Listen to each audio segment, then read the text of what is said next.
Nowadays, on our globe, we are confronted with a number of problems, and one word we always hear, that is the global warming. The temperature is rising. Our resources, particularly the soil and water resources, these are being deteriorated with time due to different type of pollution factors, and we are producing a lot of waste on daily basis. In Pakistan, we are producing around 56,000 tons of solid waste, and there is at the moment no proper disposal or management facility of this waste in big cities or in small municipalities. And open burning is a very common practice that leads to different type of gases in the atmosphere and environmental pollution. The one option is the production of biochar.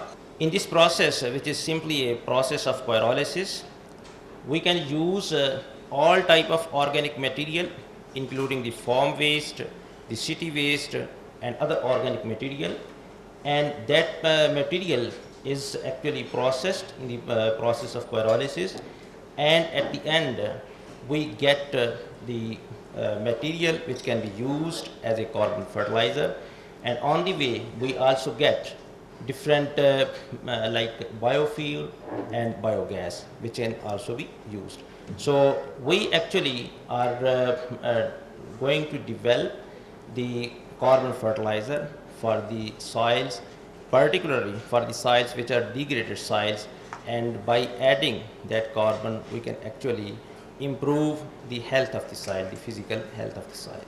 And now I would like to, for the business plan or model, I would like to ask Mr.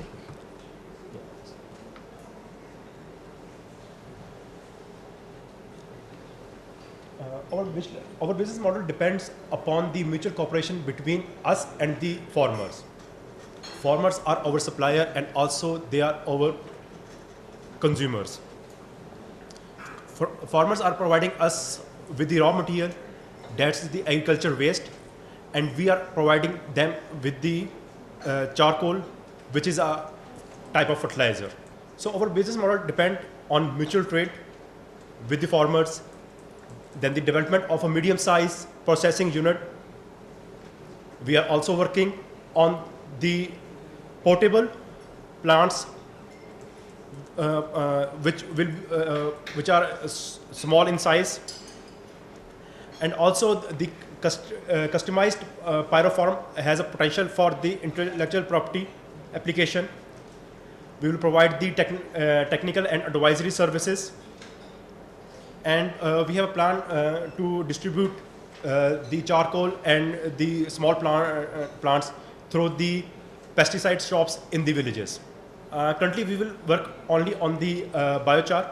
Later, we will add the biodiesel to our products, and after 4 to 5 years, we will also see for the value addition, that is activated biochar or activated carbon market. Our market is crop farmers, tunnel farmers, for flower cultivation, fertilizer, seed, and pesticide company, nurseries in the cities, and landscape designing companies.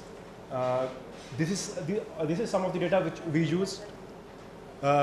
Initially, we have a plan to sell 32,000 kg per year, and then we increase the quantity. We will double the quantity in next year, and add the same quantity every year. This is the movement in cash, and in first year we will be in deficit, but then gradually we will recover, and in the end we will have a cash of about 9 millions after the 5 years.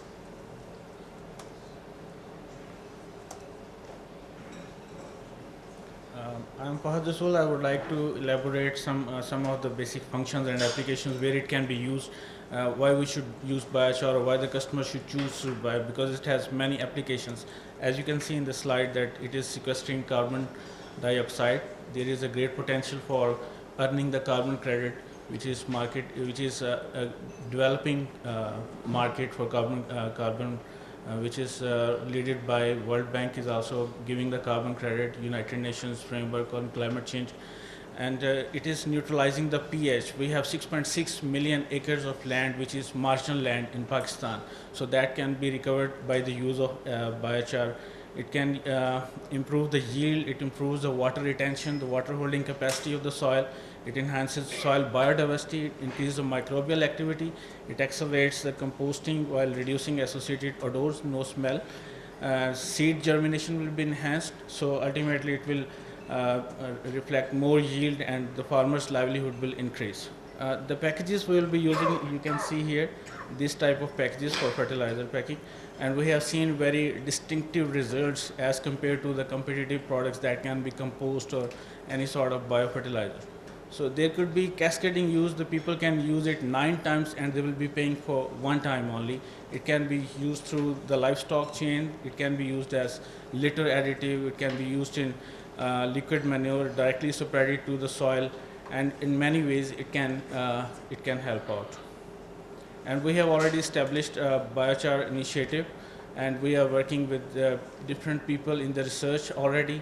This website is already established, and we have conducted 2 workshops already, and this platform can be a good support for us to develop the market as well.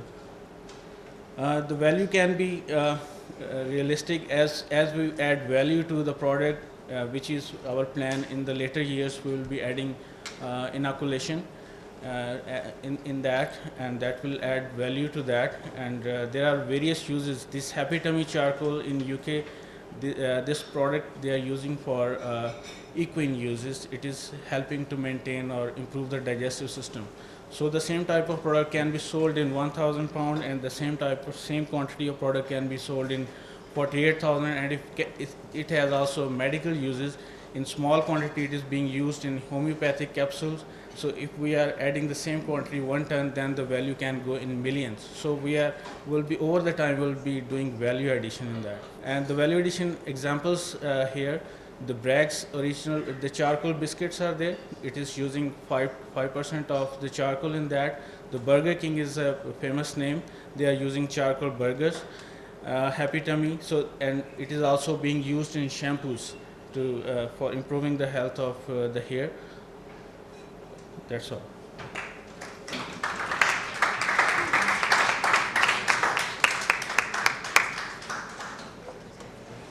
Thank you very much. Black Gold Biochar. The team up is Smart Pawnee. Please.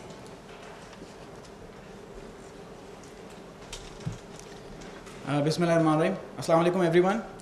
So we put quite a bit of thought into what our name should be.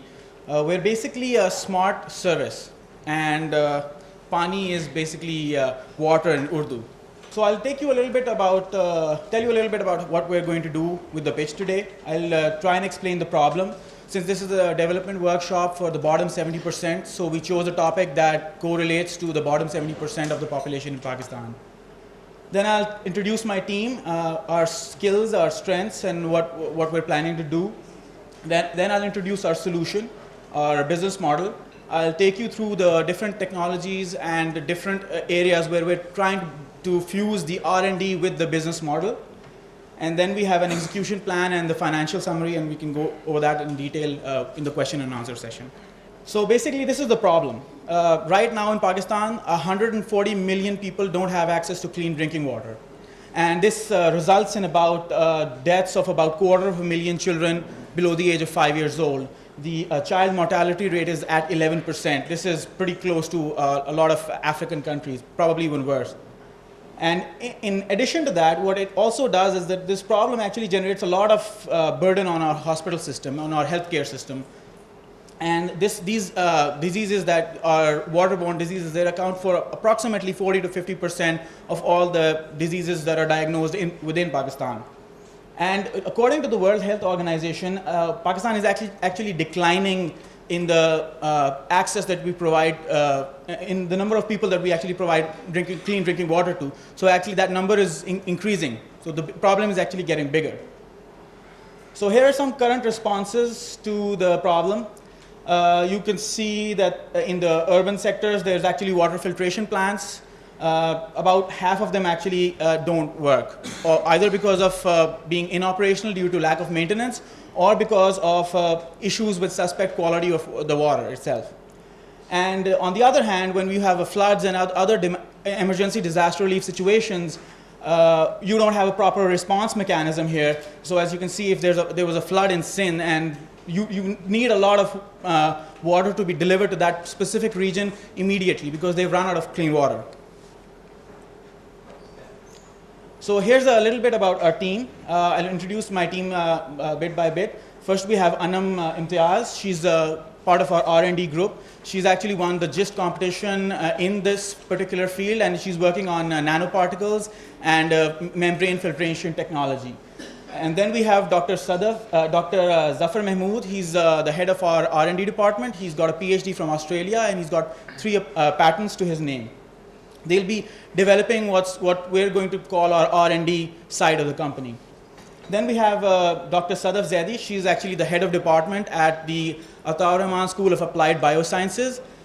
She's got a lot of experience in the development sector, and she's the point person to be actually writing to these donor agencies and asking for development funds and research grants, of course.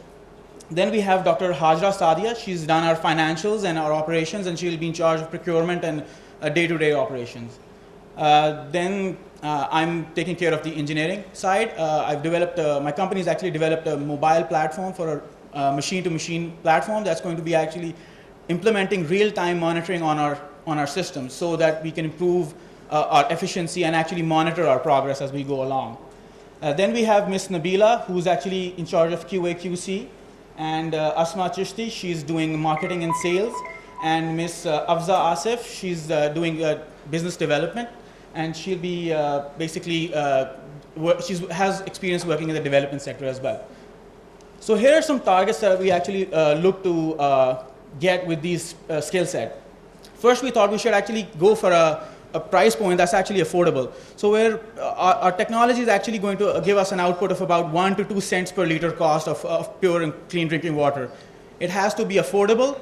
It has to be flexible. That's our main thing. That's what our service does. And it has to be green. So we don't need any dependence on electricity or power outages or that sort of thing. And the business model that we've chosen is quite innovative. So we actually have the ability to pivot around and look at a number of other essential features. So here's a diagram of our solution. It's basically a mobile integrated unit. It's got built-in solar power. It's got a water filter component, and it's got real-time monitoring into it. And we're going to give out the flow rate and the diagnostics and put this on the cloud so you can actually monitor your assets in real time. The best thing about this product is that it's modular, so you can cluster a couple of systems together and you can meet the demands of more people, or you can actually ship out one particular system at a time. It totally depends on the functionality. And our main aim was to actually respond to a diversity of customers. So because we're a smart service, this is the service that we're providing. Nobody else in the market is actually giving out real-time monitoring solutions for water-based assets. So we're targeting specific customers. So it could be 5 people, 50 people. If the need arises, we could even target 5,000 people. And the best thing about our product is that it's actually measurable. So you can measure the exact amount of liters of water that were actually dispensed out of our systems. It's actually really easy to maintain that way. And so because of this, we can actually build products and services around our model that can deliver appropriate responses and seek out the relevant markets in a timely fashion, basically. So I'll just skip ahead and just come back to the other slide. So we've got a fusion between R&D and the business model. So our R&D team is actually working on their own indigenous filter. That's about 1.5 years away in terms of commercialization. So our R&D will get to work immediately. They'll be developing the product, doing the prototyping, applying for compliance and all that sort of stuff. On the other hand, we'll actually hit the market within the first 4 months because we'll be utilizing an off-the-shelf filter from the market. And what that does is it gives us a whole benefit. We could use any filter for any sort of market and basically market our solutions in that order. And here we have a couple of things that we could basically look at. The first thing is basically, if we're looking at the first product, so this is our first product that's going to be in the market within the first 4 months. It's fast, reliable, ready to market, but it's kind of expensive. So we need the help of donor agencies to actually subsidize part of the cost. So we actually have to give out equity in terms of trying to raise funds.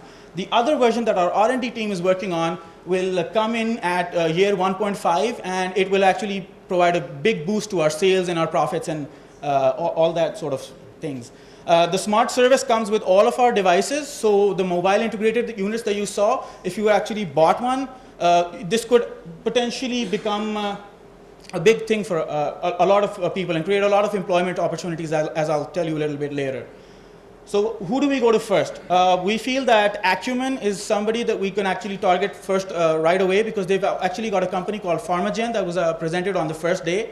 They're working on a similar model. We don't have any distribution costs. We don't have any electricity costs in our water. We don't have any supply chain costs in terms of delivering the water to the people. So, and we can also write to a number of other agencies and work with a number of other international organizations to raise the funds. So this is the franchise that we're trying to actually market it out. So basically you'd have somebody who can actually come in, and we can sell this water shop to somebody.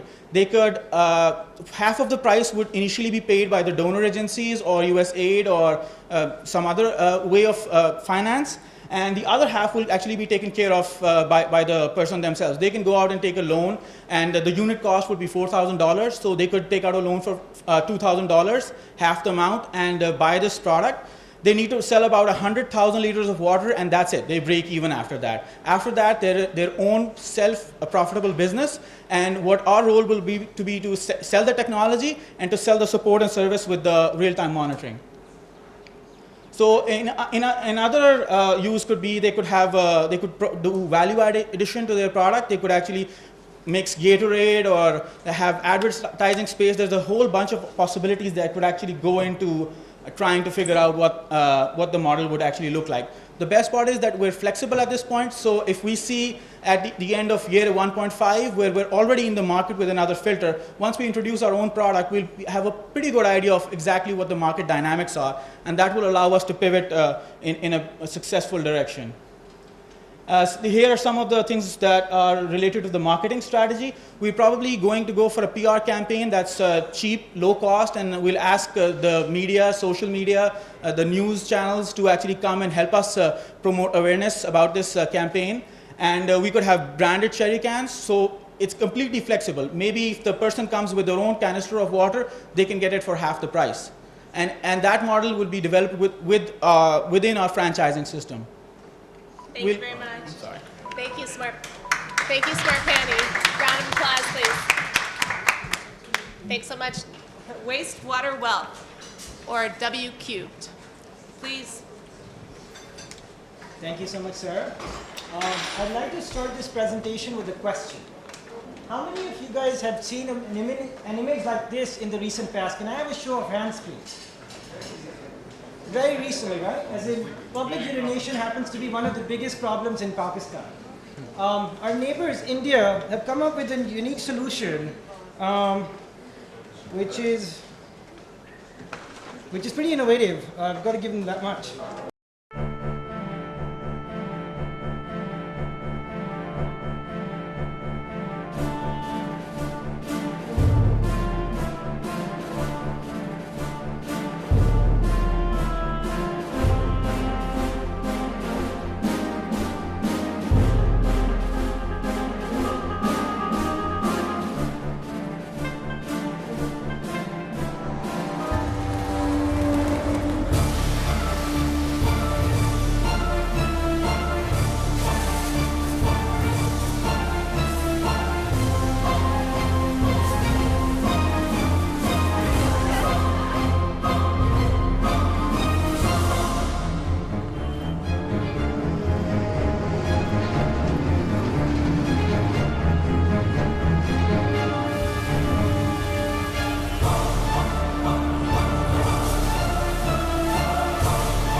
So while I strongly am against public urination, I do not think that punishing the people who do not have access to hygienic sanitation is the solution. Can anybody guess how many people in Pakistan lack access to hygienic sanitation? One guess? 93 million people. That's more than half of Pakistan's population. Imagine if your child had to go publicly urinate and get embarrassed like that on a daily basis. Or imagine if your daughter or your mother or wife had to wait till sundown to be able to go to the bathroom. I'm here to tell you that's happening on a daily basis to more than half of Pakistan. It's not just about convenience, it's also about health. Can somebody estimate how many people, how many children die from waterborne diseases that are preventable? 40,000 kids in a year. Since humans are not very good at estimating large numbers, let me put that into perspective for you. If you fit all of these children in large jumbo jets, maximum capacity, that's about 70 jumbo jets crashing every year, or 1 in 4 days, filled with children under the age of 5. That's happening in Pakistan right now as we speak. Pakistan is a water scarce country. We fall in the most distressed category where we have less than 1,000 cubic feet of water per year per person. We had about 5,000 when the country was made, and it's getting worse. So what are we here to do, and who are we? If you ask any venture capitalist, they'll tell you the team is the most important part of any startup. I think we've got a very well-rounded team. We've got 3 PhD doctors, one in environmental biology, another one in analytical chemistry, and the last one in computer science. We've got another PhD doctor on its way with entrepreneurship. And our chief strategist is a serial entrepreneur, that will be me. And we've got somebody else with startup experience. So I'm going to call upon my colleague to come explain what our technology is and how are we trying to solve this problem.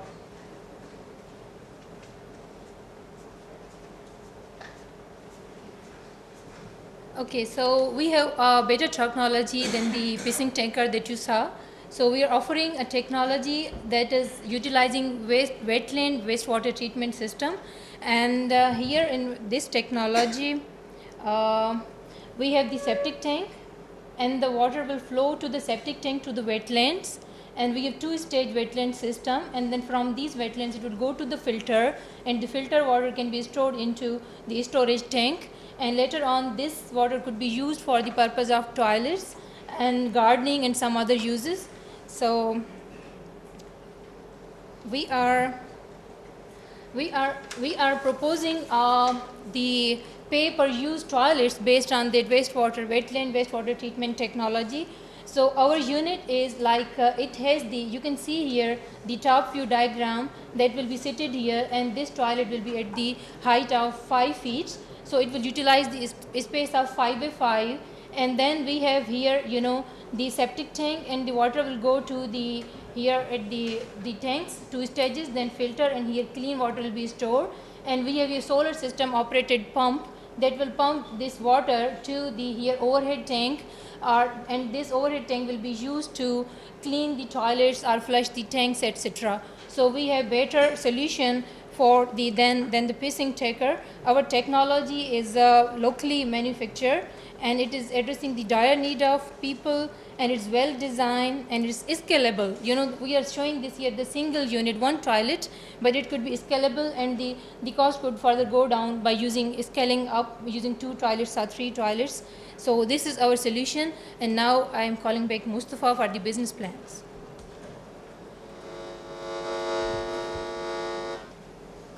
Thank you so much. So how are we going to have our first customer? Who are we selling to? The cost price for one of these units, including installation, is roughly around $700. This is a fairly flexible estimate for our early stage models, and the price should hopefully go down. We're planning to sell it for $1,000 to micro entrepreneurs through a microfinance bank. They'll be able to sell the solution as pay-per-use, as mentioned, and we've seen that we have pay-per-use systems in Pakistan, and roughly around 10 cents or 10 rupees per use per person is a good price estimate. In terms of 100 people using the system, which is again a conservative estimate, 60% of use, the entrepreneur is able to get back the money in about 4 months. So how are we going to differentiate ourselves with our competitors? We've got a fair bit of diversification in our competitors. Like I mentioned, it's a big underserved market. So our competitor is your neighborhood wall around the street. But there are also a vast majority of people urinate in public, but they're still able to poop in a centralized facility around the corner somewhere, but they have to walk a long distance. And that could be pit latrines or bucket toilets, and this could be in mosques or those kinds of places. Again, some of them are pay-per-use, some of them are free. And then some people have toilets in their home, and we're not targeting that market. We're trying to position ourselves somewhere in the middle, where we're trying to give people access who don't have access, and trying to snatch away some customers who have access to maybe sanitation facilities but not very hygienic.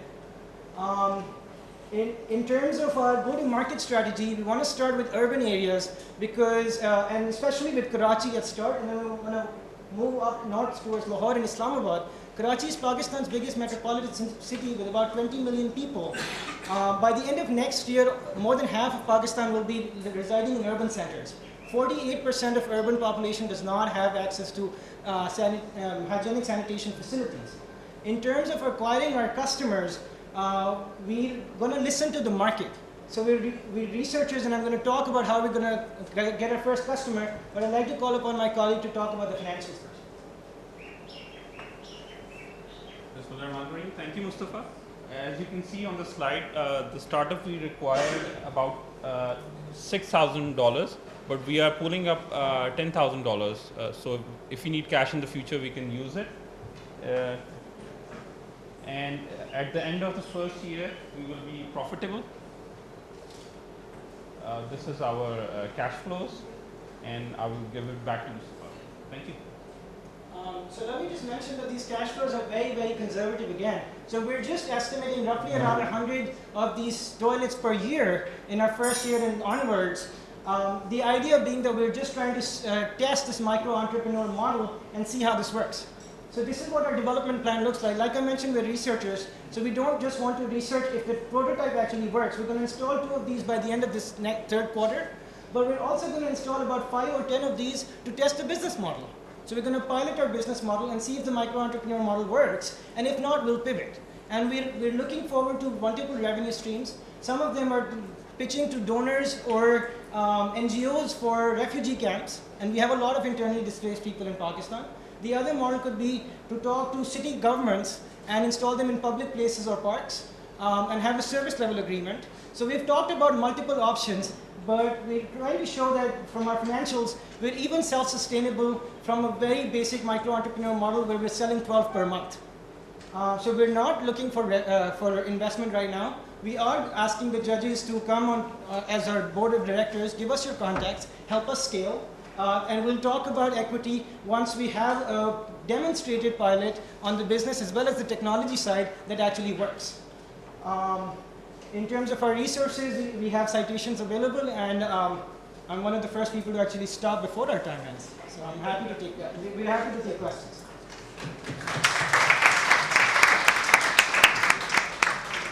Thank you very much. 1.3 million deaths due to coronary heart disease in the next 10 years in Pakistan alone.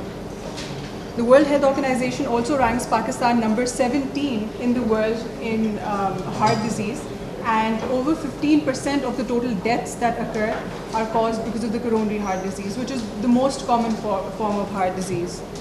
Now, the treatment for coronary heart disease is basically through coronary stents that are implanted in the heart, and this is a very expensive treatment, primarily because most of the solutions available in the market right now, most of the stents are imported and they are very expensive. Now, for a country like Pakistan, where a significant majority of the population lives at or below the poverty line, this means that most people in Pakistan suffering from coronary heart disease that are in need of stents are unable to afford them. That is where we put forward our value proposition. We've developed an indigenous, cost-effective, high-quality and internationally accredited set of solutions, including this stent right here. Sorry, you could pass this along maybe. Internationally accredited